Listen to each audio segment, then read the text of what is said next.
Hello everyone, आज की इस वीडियो में हम बात करेंगे कि अगर आप कोई प्रॉपर्टी परचेज़ करते हैं, कोई भूमि परचेज़ करते हैं और परचेज़ करने के बाद दाखिल खारिज होने से पहले अगर उस पर कोई आपत्ति दर्ज करा देता है तो उस मामले में आपका दाखिल खारिज रुक जाता है और प्रॉपर्टी आपके नाम पे नहीं आ पाती है पूर्ण रूप से।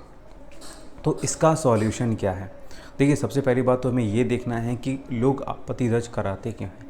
देखिए, हम कोई ऐसी प्रॉपर्टी जल्दबाजी के चक्कर में ख़रीद लेते हैं जो पहले से ही विवादित है, पहले से उस पर कोई केस चल रहा है, पहले से ही वो किसी ने पहले ही फ़र्जी तरीके से ख़रीद रखी है, उसके नाम पे फ़र्जी तरीके से दाखिल खारिज हो चुका है, उसका केस पेंडिंग में है और हमने क्या किया, उस प्रॉपर्टी को किसी तीसरे को बेच दिया। ठीक है, तो जिसने वो प्रॉपर्टी ख़रीदी है तो उसका भी दाखिल खारिज होगा। तो ऐसी प्रॉपर्टी पे हम जो है ज़्यादातर लोग क्या करते हैं, आपत्ति दर्ज करा देते हैं और दाखिल खारिज नहीं होने देते।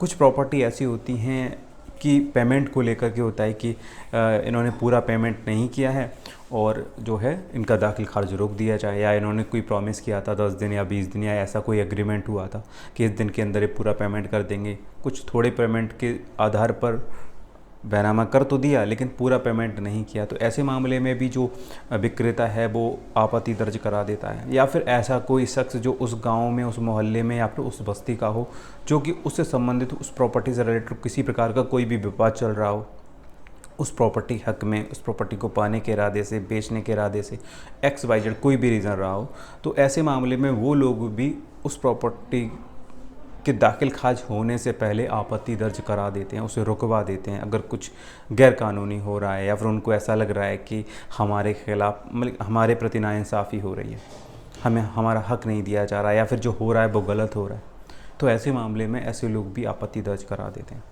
तो बात करते हैं कि इसका सॉल्यूशन क्या है। तो देखो, सबसे पहली बात तो ये है कि जब आप कोई प्रॉपर्टी परचेज़ करते हैं तो आपको कुछ चीज़ें आपको ध्यान रखने की ज़रूरत है कि जो आप प्रॉपर्टी परचेज़ कर रहे हैं, पहले तो ये चेक करें कि वो लोन फ्री है। अगर लोन वगैरह है तो पहले लोन जो है उसको क्लियर कराएं, उसको फाइनल कराएं। दूसरी बात यह है कि उस पर कोई केस तो नहीं चल रहा है।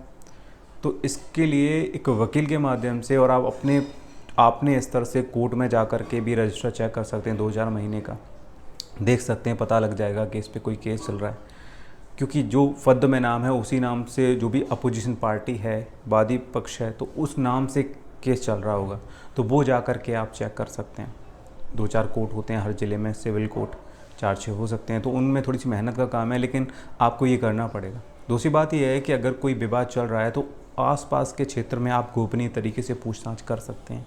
जब आपको ये क्लियर हो जाए कि हाँ, इस पर कोई केस वगैरह नहीं चल रहा है, तो ये भी क्लियर कर लें कि जो प्रॉपर्टी आपने परचेज़ की है, क्या उसका मालिक ही आपको प्रॉपर्टी सेल कर रहा है? ऐसा तो नहीं कोई फर्जी व्यक्ति हो वो आपको उस प्रॉपर्टी को सेल कर रहा हो जबकि वो उसका मालिक ही नहीं है।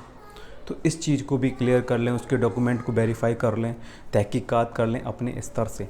ठीक है, ये भी चेक कर लें कि वो संपत्ति बिक तो नहीं गई है, वास्तविक में उसका मालिक है। और फिर ये भी क्लियर कर लें कि जो संपत्ति खरीदी जा रही है वो साझे की है। अगर साझे की है तो आप उसका भाग, उसका हिस्सा आप ख़रीद सकते हैं। आप किसी डायरेक्शन में कोई प्रॉपर्टी परचेज़ नहीं कर सकते अगर प्रॉपर्टी साझे की है। तो अगर कुछ बैनामा ऐसे करा दिए जाते हैं जिसमें डायरेक्शन क्लियर कर दिया जाता है कि इस डायरेक्शन में चौहद्दी उसकी जो है ओपन कर दी जाती है कि पूर्व में ये है फलाना, तो इस टाइप के जो बैनामा होते हैं वो वैलिड नहीं होते, क्योंकि जो शामिलात की प्रॉपर्टी होती है उसमें चौहद्दी देने का कोई मतलब ही नहीं बनता। तो इस टाइप के जो बैनामा होते हैं इसमें भी आपत्ति दर्ज करा दी जाती है, और इस तरह के जो बैनामा होते हैं उनके दाखिल खारिज रुकवा दिए जाते हैं। तो ये बहुत सारे रीज़न्स हैं, जब भी हमें कोई प्रॉपर्टी ख़रीदते हैं तो इनकी अच्छी से मालूमात हमें कर लेनी चाहिए। दूसरी बात यह है कि अगर इस टाइप की कोई आपत्ति दर्ज कराता है तो आप क्या कर सकते हैं। तो पहला तरीका तो ये है कि आपत्ति दर्ज कराने वाले ज़्यादातर कौन होते हैं, एक तो होता है विक्रेता, खुद ज़मीन बेचता भी है और फिर बाद में आपत्ति दर्ज करा देता है। आपत्ति का आधार क्या हो सकता है उसका, मुझे दारू पिला करके, या फिर मेरे पिता को दारू पिला करके इन्होंने संपत्ति हत्या ली, या उन्हें बहला फुसला करके संपत्ति हत्या ली, या बैनामा करा लिया। ठीक है, या फिर इन्होंने हमको इतने अमाउंट में ये प्रॉपर्टी तय हुई थी और इन्होंने सिर्फ इतना ही अमाउंट दिया, पूरा अमाउंट नहीं दिया है। तो इस मामले में मैंने आपको एक तरीका बताया था कि आप एग्रीमेंट का सहारा ले सकते हैं। जो भी आप अमाउंट दे रहे हैं उसका आपके पास एग्रीमेंट होना चाहिए, और पूरा पेमेंट आप कितने दिनों के अंदर करेंगे उसका भी उल्लेख उसमें होना चाहिए। तो अगर इस टाइप की कोई बात आती है तो उस मामले में वो एग्रीमेंट काम करता है, उसकी बात नहीं चलती है। ठीक है, तो ये चीज़ आपने समझ ली। तो ये चीज़ तो क्लियर हो गई। अब बात करते हैं कि अगर आपकी सारी तैयारी कंप्लीट है, सारे दस्तावेज आपके कंप्लीट हैं, मान लीजिए कि संपत्ति बिकने के बाद विक्रेता ने ही अगर आपत्ति दर्ज करा दी 35 दिन से पहले, तो आप क्या करेंगे? तो यहाँ पर विक्रेता, क्योंकि उसने ज़मीन बेची है और वो ही आपत्ति दर्ज करा रहा है, तो यहाँ पर क्या है कि उसकी आपत्ति सुनी जाएगी कि वो आखिर कहना क्या चाहता है। तो इस मामले में तहसीलदार उसकी आपत्ति सुनता है और इसके लिए स्पेसिफिक एक डेट देता है, किस डेट पे आइए, जो भी आप डॉक्यूमेंट एविडेंस के तौर पे आप रखना चाहते हैं वो आप रखिए। एक डेट दी जाती है और डेट के बाद जो भी दस्तावेज हैं वो कोर्ट में पहुंच जाते हैं और उसके बाद एक और तारीख दी जाती है। उसमें पूछा जाता है कि अब बताइए कि आप क्या कहना चाहते हैं। तो वहाँ पर उसका बयान होता है, वो बताता है कि मेरी संपत्ति इन्होंने धोखे से हत्या ली, या फिर मुझको दारू पिला करके इन्होंने संपत्ति लिखवा ली, या मेरे पिता को बहला फुसला के ले गए, या उनको दारू पिला दी और उनसे ज़मीन लिखा ली। तो यहाँ पे एक चीज़ मैटर करती है कि अगर बैनामा वास्तविक उसी व्यक्ति ने किया है जो उसका मालिक है, फिर चाहे दारू पिलाई हो, बहलाया फुसलाया हो, कोई भी रीज़न रहा हो एक्स वाई जेड, अगर उसने बैनामा किया है तो उस मामले में उसकी जो आपत्ति होती है उसको खारिज कर दिया जाता है, रद्द कर दिया जाता है और दाखिल खारिज का प्रोसेस आगे बढ़ा दिया जाता है। तो ऐसे मामले में 2-4 महीने का टाइम और बढ़ जाता है, लेकिन एट लिस्ट दाखिल खारिज होता है। ये चीज़ क्लियर है। दूसरी बात यह है कि अगर मान लीजिए कि ऐसी कोई प्रॉपर्टी परचेज़ की गई है जो फ्रॉड तरीके से की गई है और उस पर अगर कोई आपत्ति दर्ज हुई है, तो तहसीलदार उसको भी डेट देता है, तारीख देता है, उसके भी बयान होते हैं। तो वो अगर इस टाइप के कोई एविडेंस लेके आता है कि जिस व्यक्ति से ये संपत्ति खरीदी गई है वो उस समय मेंटल कंडीशन में था, यानी कि उसका सर्टिफिकेट है मेंटल हॉस्पिटल का कि वो पागल है, या फिर कुछ ऐसा प्रूफ है जो कि इस बात को साबित कर सकता है कि ये संपत्ति फर्जी तरीके से ख़रीदी गई है, तो उस मामले में जो तहसीलदार है उसका दाखिल खारिज रोक देता है। अब मान लीजिए कि आपने जो प्रॉपर्टी ख़रीदी है और उस पर जो विक्रेता ने या फिर किसी अन्य व्यक्ति ने जो आपत्ति दर्ज कराई थी, वो तहसीलदार ने उसको एक्सेप्ट कर लिया है और दाखिल खारिज का जो प्रोसेस है उसको रोक दिया है। तो ऐसे मामले में जिसने प्रॉपर्टी परचेज़ की है उस दाखिल खारिज के प्रोसेस को कैसे आगे बढ़वा सकता है? तो इसका तरीका ये है कि अगर तहसीलदार ऐसा कोई आदेश करता है उस प्रोसेस को रुकवाने के लिए दाखिल खारिज का, तो ऐसे मामले में आपके पास अपील का एक ऑप्शन बचता है। आप अपील कर सकते हैं एसडीएम के यहाँ पर, जो उस दाखिल खारिज का जो प्रोसेस उसने रोका है उसको कंटिन्यू करने के लिए। अगर मान लीजिए कि एसडीएम भी आपकी बात से सेटिस्फाई नहीं है और वो भी उसको बरकरार रखता है उस आदेश को जो तहसीलदार ने किया है, तो उस मामले में आप कमिश्नरी जा सकते हैं, वहाँ पर जा कर के भी आप अपील कर सकते हैं।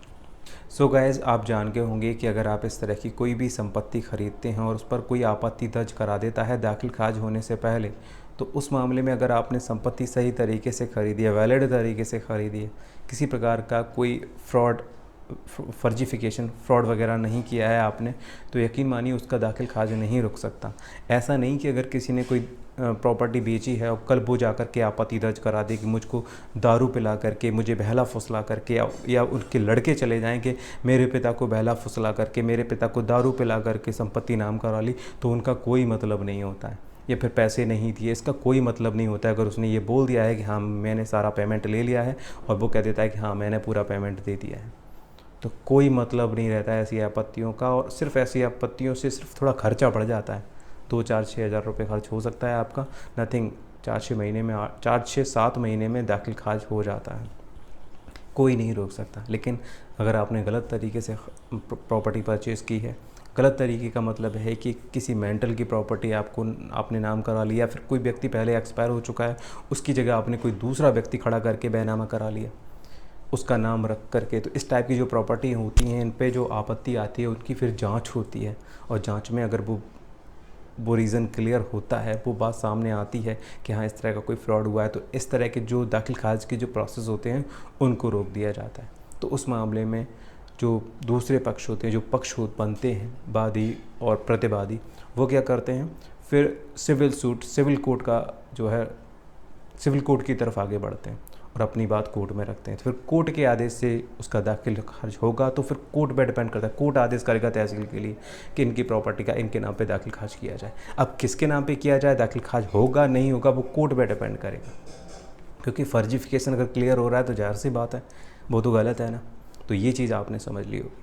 So guys, I hope you like this video. अगर फिर भी कोई कन्फ्यूज़न हो तो आप मुझे कमेंट बॉक्स में लिख सकते हैं। अगर वीडियो पसंद आया हो तो वीडियो को लाइक कर दीजिए। अगर आपने अभी तक हमारे चैनल को सब्सक्राइब नहीं किया है तो वीडियो के नीचे दिए गए सब्सक्राइब बटन पर क्लिक करके चैनल को सब्सक्राइब कर लीजिए। चलता हूँ, मिलता हूँ नई वीडियो के साथ, तब तक के लिए जय हिंद। दोस्तों सब्सक्राइब कीजिए हमारे YouTube चैनल अफजल LLB को और दबाइए बेल आइकॉन अपडेट हर नया वीडियो सबसे पहले देखने के लिए।